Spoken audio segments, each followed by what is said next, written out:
Shalom. Selamat ketemu kembali dalam berkat Tuhan yang luar biasa. Saya mengajak Bapak Ibu sekalian membaca satu bagian firman Tuhan yang tertulis dalam Markus pasal yang ke-8. Injil Markus pasal yang ke-8 ayat yang ke-31 sampai dengan ayat yang ke-34. Markus pasal 8 ayat 31 sampai 34. Firman Tuhan berbunyi demikian. Pemberitahuan pertama tentang penderitaan Yesus dan syarat-syarat mengikut Dia. Kemudian mulailah Yesus mengajarkan kepada mereka bahwa anak manusia harus menanggung banyak penderitaan dan ditolak oleh tua-tua, imam-imam kepala dan ahli Taurat, lalu dibunuh dan bangkit sesudah 3 hari. Hal itu dikatakannya dengan terus terang. Tetapi Petrus menarik Yesus ke samping dan menegur dia. Maka berpalinglah Yesus dan sambil memandang murid-muridnya ia memarahi Petrus.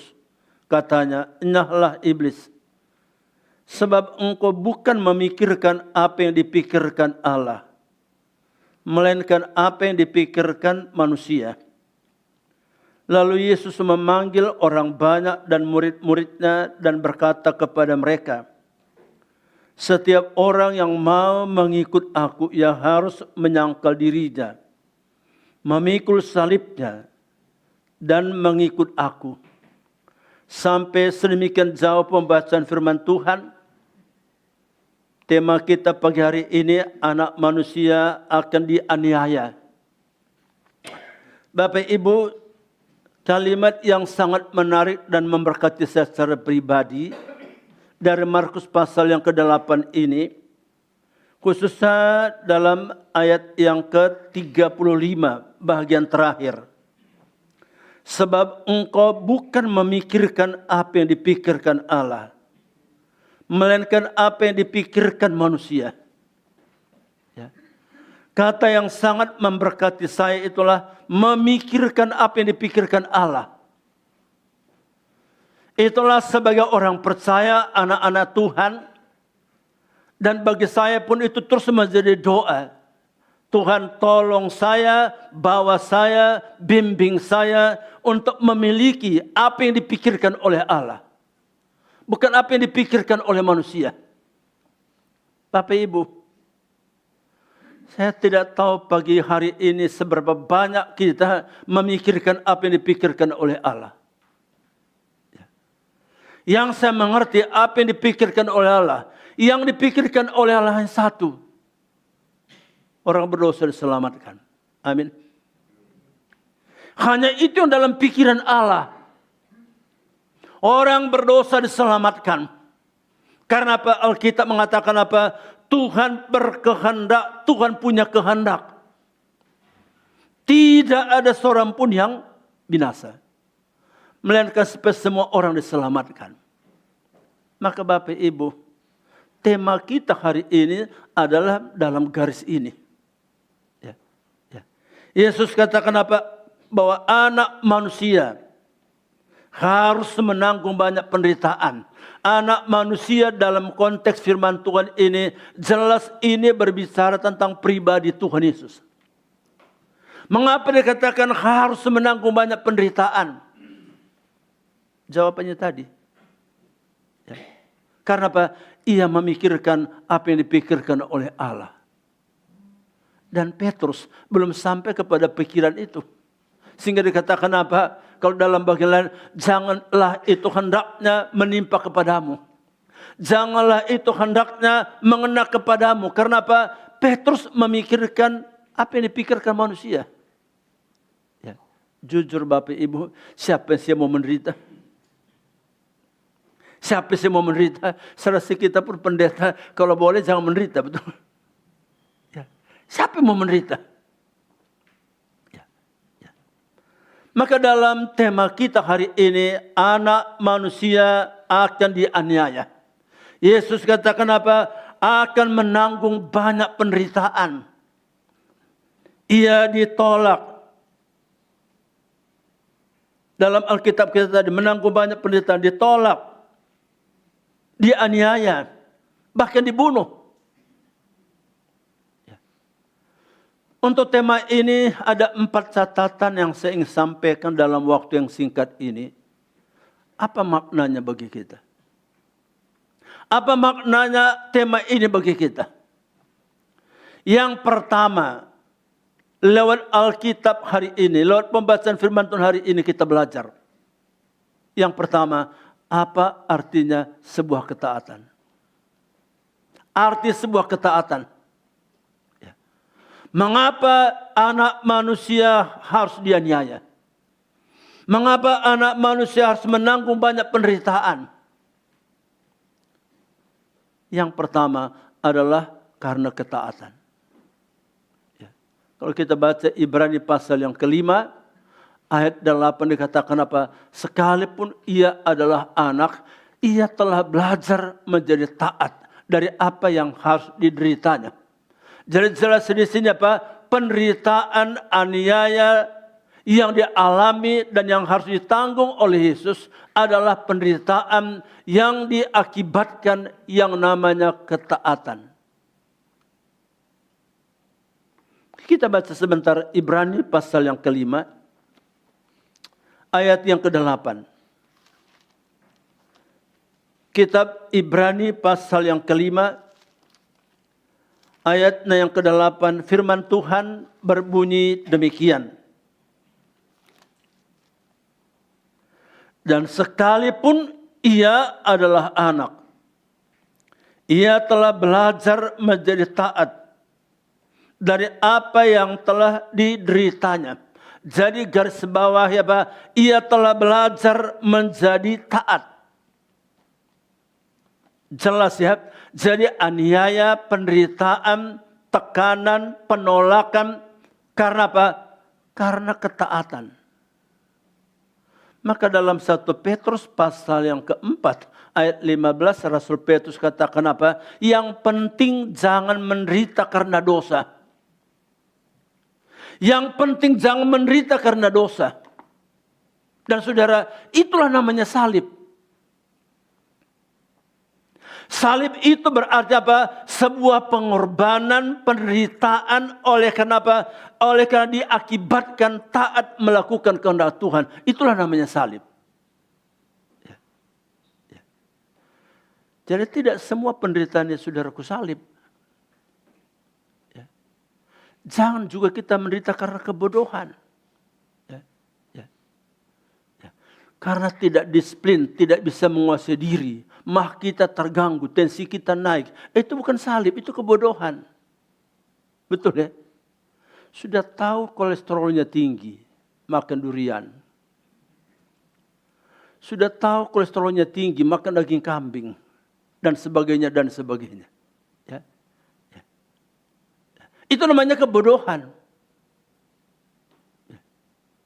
Tapi karena melakukan kehendak Tuhan, kita harus menanggung penderitaan. Sekali lagi saya katakan Bapak Ibu, itulah namanya salib. Jadi jelas salib itu ya.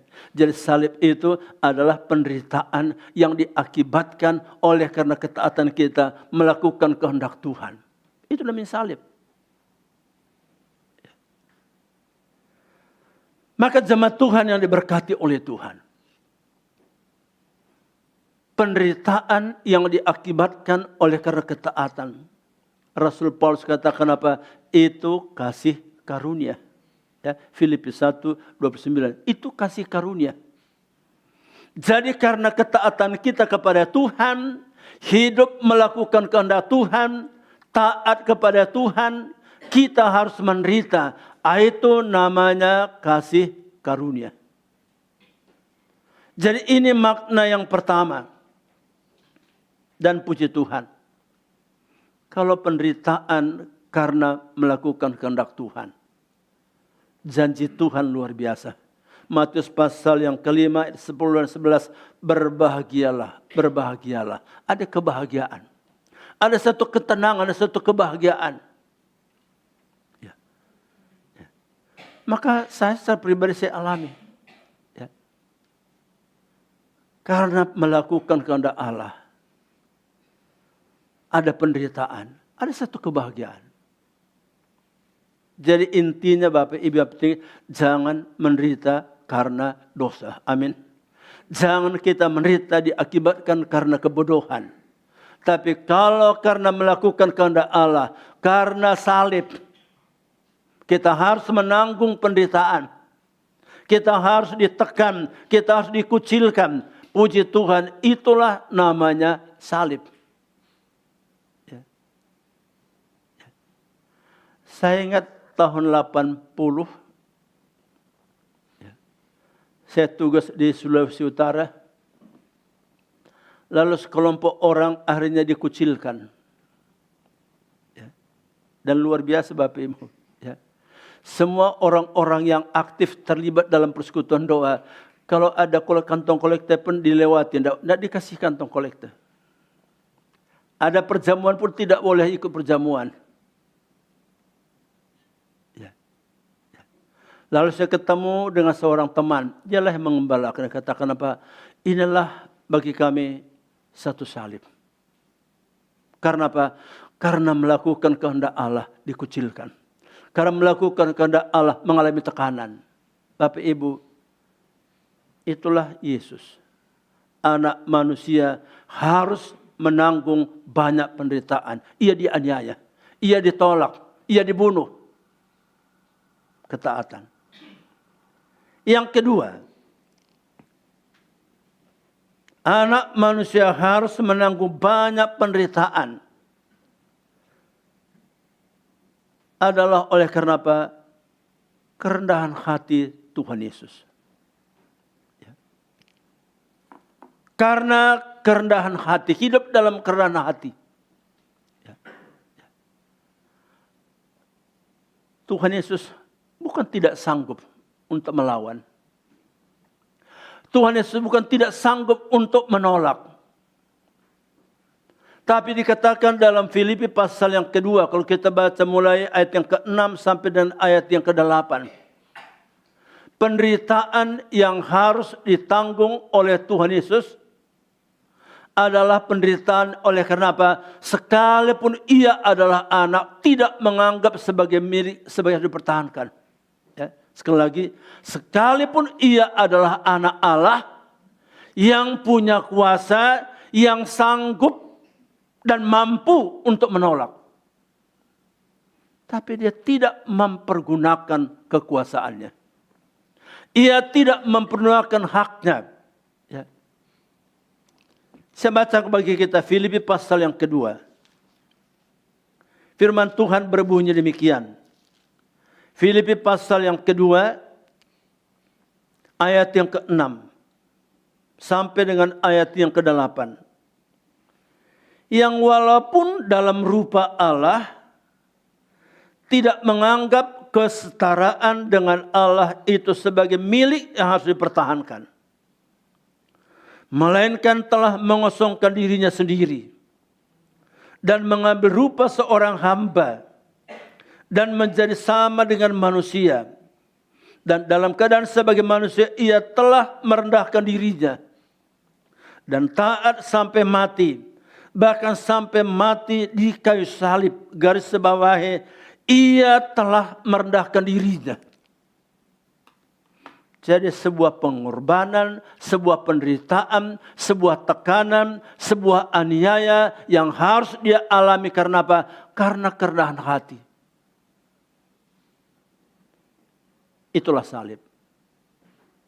Ya. Tidak mempertahankan. Tidak mempertahankan haknya. Ya. Bapak Ibu, betapa seringkali terjadi permasalahan-permasalahan yang seharusnya tidak terjadi. Baik dalam rumah tangga, baik dalam gereja, di tengah-tengah masyarakat. Oleh karena apa? Betapa seringkali kita mempertahankan sesuatu. Membuat apa? Rancangan Tuhan terhalang. Pekerjaan Tuhan terhambat. Ya. Doa kita semua. Sampai dalam kondisi bagaimanapun. Laut hidup kita rencana Tuhan terlaksana. Amin. Belajar merendahkan diri. Ya. Ia tidak mempertahankan haknya. Ia rela melepaskan kekuasaannya, kemahabesarannya. Ia rela menjadi hamba. Ya. Itulah membuat Yesus kata apa? Anak manusia harus menanggung banyak penderitaan. Karena apa? Kerendahan hati. Nah, saya percaya Bapak Ibu, kalau masing-masing kita berjuang merendahkan diri seorang akan yang lain. Saya percaya rancangan Tuhan, pekerjaan Tuhan terus akan maju dan berkembang. Engkau bukan memikirkan Allah, tapi dipikirkan oleh manusia. Mari kita belajar merendahkan diri. Dalam Efesus pasal yang kelima 21, Paulus katakan apa? Karena itu rendahkanlah dirimu seorang akan lain dalam takut akan Tuhan. Sering kali saya katakan, tidak ada hidup yang lebih aman, tidak ada pelayanan lebih aman selain kita belajar merendahkan diri. Bapak Ibu tahu, merendahkan diri itu aman. Salah satu berkat daripada merendahkan itu susah tersinggung. Betul ya? Sulit tersinggung. Mengapa Paulus katakan apa? Kalau kami dimaki, kami memberkati. Itu pernyataan Paulus luar biasa. Kalau kami dimaki, kami memberkati. Kalau kami dianiaya, kami sabar. Karena apa? Paulus katakan apa? Kami sama dengan sampah. Kami sama dengan kotoran. 1 Korintus pasal yang keempat, ayat 12 dan 13. Maka luar biasa. Kalimat itu yang terus juga sangat mempengaruhi saya. Kalau kami dimaki, kami memberkati. Amin. Aminnya agak susah. Ya. Kalau kami dimaki, kami memberkati. Karena apa? Itu hanya mungkin kalau kita miliki rendah hati.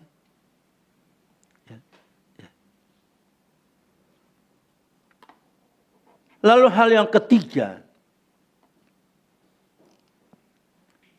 Kita belajar dari Markus pasal yang ke-8 ini.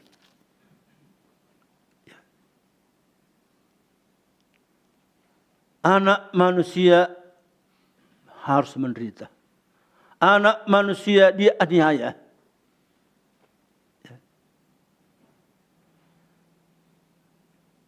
Menempatkan kehendak Tuhan di atas kehendaknya. Itu yang ketiga. Jadi katakan tadi, engkau bukan memikirkan apa yang dipikirkan Allah, melainkan apa yang dipikirkan manusia. Setiap orang yang mau mengikut aku yang harus menyangkal dirinya, mengikut salibnya, dan mengikut aku. Menempatkan kehendak Tuhan di atas kehendaknya. Tatkala Yesus di Taman Getsemani, sudah ingat dalam Matius pasal yang ke-26, tatkala Yesus di Taman Getsemani, salah satu doa dari Yesus. Sekiranya boleh, biarlah cawan ini berlalu daripada aku. Sekiranya mungkin, biarlah cawan ini berlalu daripada aku. Tapi bukan kehendakku Bapa, biarlah kehendakmu yang jadi. Jadi Yesus harus menanggung banyak penderitaan, yang harus ditolak, yang harus dianiaya, yang harus dibunuh. Oleh karena apa? Menempatkan kehendak Tuhan di atas kehendaknya. Dan saya pun sebagai hamba Tuhan terus berjuang dan terus berjuang. Bagaimana menempatkan kehendak Tuhan di atas kehendakku. Ini bukan sesuatu yang gampang. Tidak salah punya keinginan. Tidak salah punya kehendak. Tapi bagaimana kita menempatkan kehendak kita di atas kehendak kita itu di bawah kehendak Tuhan. Ya. Saya dulu punya pikiran, punya rencana usia 70 tahun, saya akan lepaskan daripada semua tanggung jawab. Ya. Bukan berarti melayani, bukan. Artinya bebas dari anak lalu terikat lagi. Ya. Ya. Ya. Ya. Tapi justru tatkala pimpinan IBB di mana lembaga saya pelayanan, ya, ya, rapat lalu mengundang saya, ya, meminta saya untuk satu tanggung jawab yang tidak mudah, ya, di mana para pimpinan kami mengalami satu musibah, ya, dia harus menjalani perawatan 1,5 tahun, dan dimintalah saya untuk mengambil alih. Dalam usia yang sudah tidak muda lagi. Dalam kondisi kesehatan yang tidak sempurna. Tapi saya belajar di sini. Ya. Bukan kehendakku, tapi kehendakmu yang jadi. Ya. Maka sekarang ini 3 minggu di Jakarta, 1 minggu saya harus di Batu. Bolak-balik. Ya. Memikirkan banyak hal. Tadi sudah dipikir, sudah rileks. Nah ya, tinggal tadi kunjungi cucu, ya, teman-temannya cucu. Ya. Tapi Tuhan punya kehendak lain. Ya. Ya. Desember kemarin kami 11 hari di Kalimantan Barat.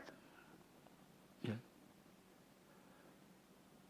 Satu hamba Tuhan, dia jauh sekali. Ya. Itu kami pulang itu berangkat jam 6 pagi. Tiba di Jakarta jam 2 pagi. Waktu saya terima undangannya, Kak, dia katakan, Pak, kami sudah 1 tahun loh Pak berdoa untuk Bapak bisa kunjungi kami. Ya. Saya tahu kondisi saya gimana mau berangkat. Ya. Tapi lagi-lagi saya lihat. Ya. Inilah Bapak Ibu semua yang berkat Tuhan. Maka kapanpun gereja ini minta saya, nah kepada saya berani menolak. Karena apa? Sahabatku, almarhum Pendeta Bigman, kami sangat akrab dan saya banyak belajar dari beliau. Ya. Ya. Ya. Sebelum Pak Bigman jadi hamba Tuhan, keluarganya saya sudah kenal dan ibunya adalah merupakan pelayan saya. Ya. Saya ingat pada waktu Natal IBB itu di Gajah Mada, saya ingat almarhum. Dia harus berhenti berkhotbah. Dia kata, Pak Pendeta, Pak Sastra, saya istirahat dulu. Karena sesak. Jadi kalau saya tiap ingat Pak Bigman, saya tidak berani menolak pelayanan. Bagaimana menempatkan kehendak Tuhan di atas kehendak kita. Jadi waktu saya diminta untuk tanggung jawab itu, saya juga kumpulkan anak-anak, saya sharing dengan mereka. Ya termasuk anak-anak keberatan. Apalagi cucu saya sangat keberatan. Ya. Tapi saya berikan pengertian. Kalau ikuti kehendak saya, memang saya pun akan menolak. Ya. Ya. Nah masalah sih bolak-balik Malang, Jakarta Batu, ya sebentar sih.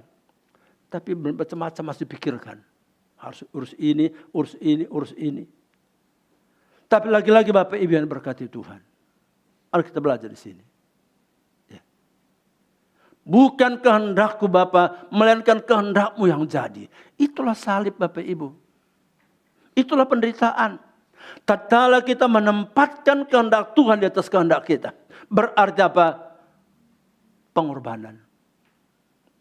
Tidak ada salib tanpa pengorbanan. Amin.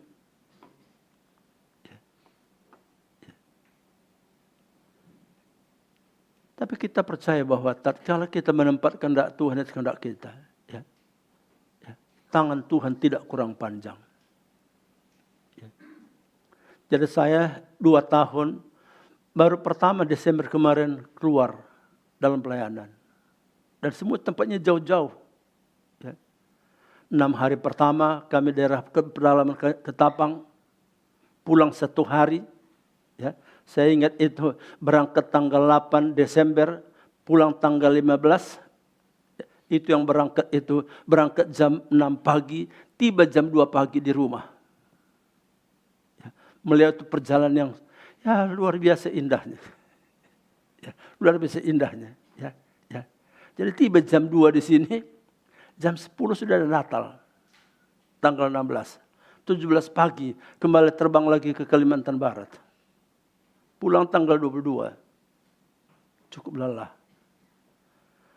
Tapi tiap kali saya ingat firman Allah katakan apa?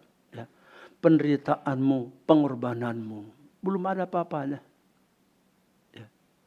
Engkau sebelum sampai mencucurkan darah. Tiap kali saya baca Ibrani pasal 12 itu. Ya, engkau belum sampai mencucurkan darah. Bapak Ibu, apalah arti yang kita lakukan hari ini. Kalau kita ingat pengorbanan Yesus.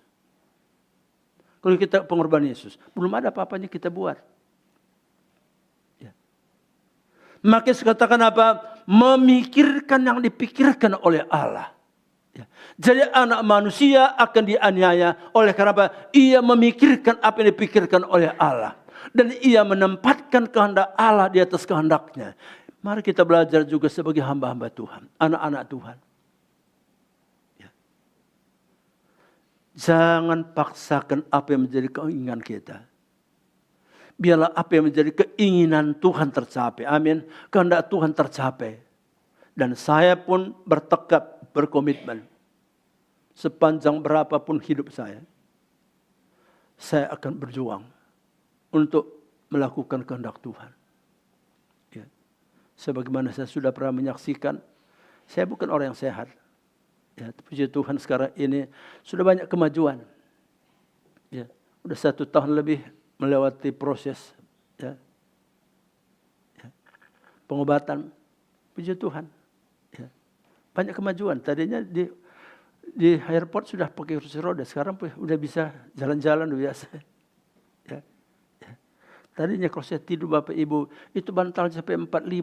Kadang-kadang seperti setengah duduk. Ya. Tidak ada malam tanpa penderitaan. Tapi saya terus belajar. Selama masih bernapas, saya tidak akan berhenti melakukan kehendak Tuhan. Yang keempat, yang terakhir. Yang dipikirkan oleh Allah. Menuntut. Ya. Kerelaan untuk berkorban. Ya. Firman Tuhan dalam ayat yang ke-34 tadi, Markus pasal yang ke-8. Setiap orang yang mau mengikut aku, ia harus menyangkal dirinya, memikul salibnya, dan mengikut aku. Karena siapa yang menyelamatkan nyawanya, ia akan kehilangan nyawanya. Tetapi barang siapa kehilangan nyawanya karena aku dan karena Injil, ia akan menyelamatkannya. Salib, penderitaan adalah menunjukkan bagaimana Yesus hidup tidak egois. Ya. Kalau kita baca dalam Alkitab, khususnya Yesaya 53, semua itu dilakukan Tuhan, semua itu dijalani oleh Tuhan adalah apa? Kepentingan saya, kepentingan saudara. Coba kita baca sebentar Yesaya 53. Khususnya ayat 4 sampai ayat yang ke-6. Yesaya 53 ayat yang ke-4 sampai ayat yang ke-6 berbunyi demikian. Tetapi sesungguhnya penyakit kitalah yang ditanggungnya. Kesengsaraan kitalah yang dipikulnya. Padahal kita mengira dia kena tulah, dipukul dan ditindas Allah. Tetapi dia tertikam oleh karena pemberontakan kita. Dia diremukkan oleh karena kejahatan kita. Ganjaran yang mendatangkan keselamatan bagi kita ditimpakan kepadanya. Ya. Beberapa kata di sini sangat menarik. Kata ditanggungnya. Ayat yang keempat, kata ditanggungnya. Kata dipikulnya. Dan dikatakan apa? Kata yang sangat indah apa? Ditimpakan kepadanya. Jadi Yesus harus dianiaya, harus menderita oleh karena apa? Karena menanggung yang sebenarnya bukan tanggungannya. Jadi itu yang saya mengerti salib. Salib berarti menanggung yang bukan tanggungan kita. Menanggung yang bukan tanggungan kita. Bapak Ibu yang diberkati oleh Tuhan. Sebagai orang yang mengaku Tuhan Yesus baik. Sebagai orang yang mengaku Tuhan Yesus sangat mengasihiku. Pertanyaan untuk kita pagi hari ini. Sejauh mana kita rela, sejauh mana kita bersedia menanggung yang seharusnya bukan tanggungan kita. Itulah salib. Itulah satu penderitaan. Mengajarkan kepada kita pagi hari ini untuk tidak egois. Untuk tidak mementingkan diri. Untuk tidak memikirkan diri sendiri. Pikirkan orang lain. Jadi pelajaran yang keempat saya belajar lewat firman Tuhan ini. Pikirkan orang lain. Pikirkan orang lain. Jangan pikir untuk diri sendiri. Dan saya harap gereja kita juga mengarah ke situ. Pikirkan orang lain. Dulu tatkala saya membina satu kelompok, tatkala kami membahas tentang memberi, beberapa mereka jawab begini, Pak, kami 5 pendeta kami Pak, 5-5-nya kami sudah jamin. Rumah kami sudah siapkan, mobil kami siapkan, semua fasilitas kami siapkan. Saya bilang bagus. Tapi jangan hanya lihat dirimu sendiri. Berapa banyak orang-orang di sekitar kita yang belum pernah dengar Injil.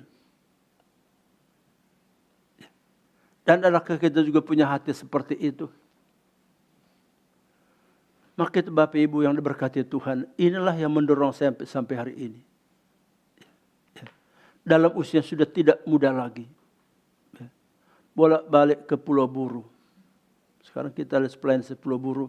Ini bukan gampang Bapak Ibu. Kita harus terbang dari Jakarta 3 jam sampai ke Ambon. Naik kapal lagi 9,5 jam. Lanjut mobil 4 jam. Sampailah ke tempat itu terpencil sekali. Tidak tahu bahasa. Tidak tahu ngomong. Tidak ada air, tidak ada listrik. Untuk beli Supermi pun itu harus kita naik motor 45 menit. Tapi tatkala saya melihat hamba Tuhan kita berjuang di tempat itu. Dan di depan saya pernah dipukul. Bahkan diancam, dibunuh. Dia katakan apa? Kalau pikirkan kepentingan Pak, aku tinggalkan tempat ini. Tapi melihat jiwa-jiwa. Dan puji Tuhan Bapak Ibu. Pertama kali kami 10 tahun lalu ke sana. Wah itu desa itu luar biasa, serem. Ada listrik gelapnya luar biasa. Manusianya juga begitu serem. Pertama kita datang itu disambut dengan apa? Pedang di tangan kanan. Tombak di tangan kiri. Itu semua keluar satu kampung itu. Wah tapi sekarang luar biasa. Kalau kita jalan malam-malam di mana-mana pujian penyembahan di mana-mana. Anak-anak menyanyi semua. Dan maka tahun lalu, tatkala ini pertama kali dari tempat itu bisa sekolah dan bisa diwisuda di sekolah teologi kita, saya sempat mengeluarkan air mata. Kok orang seperti ini? Mari kita belajar hari ini. Menanggung yang seharusnya bukan tanggungan kita. Itulah salib. Barang siapa mengikut aku, kata Yesus, ia harus menanggung, memikul salib. Menyangkal diri. Rela menanggung yang bukan tanggungan kita. Amin. Saya percaya Bapak Ibu, aman rumah tangga kita. Amin. Amin gereja kita. Amin keluarga kita. Kalau apa? Berani menanggung yang bukan tanggungan kita. Kadang-kadang jangankan menanggung yang bukan tanggungan kita. Tanggungan kita pun tanggungkan kepada orang lain. Itu kan sering masalah kan. Yang seharusnya kita tanggung, kita tanggungkan ke orang lain. Maka doa saya 4 catatan yang saya bagikan pagi hari ini. berbicara tentang salib. Berbicara tentang memikirkan apa yang dipikirkan oleh Allah. Kiranya menjadi berkat bagi kita. Ya. Belajar taat. Belajar rendah hati. Ya. Belajar rendah hati. Ya. Dan terus kita belajar. Ya. Untuk sungguh-sungguh. Ya. Menempatkan kehendak Tuhan di atas kehendak kita. Percaya Bapak Ibu. Ada sesuatu kebahagiaan. Dan yang keempat. Ya. Berani. Rela. Menanggung. Yang seharusnya bukan tanggungan kita. Amin.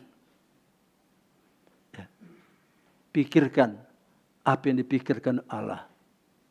Jangan seperti Petrus. Ya. Mari kita terus melangkah. Ya. Barang siapa yang mau mengikut aku, coba ya harus menyangkal diri, memikul salib.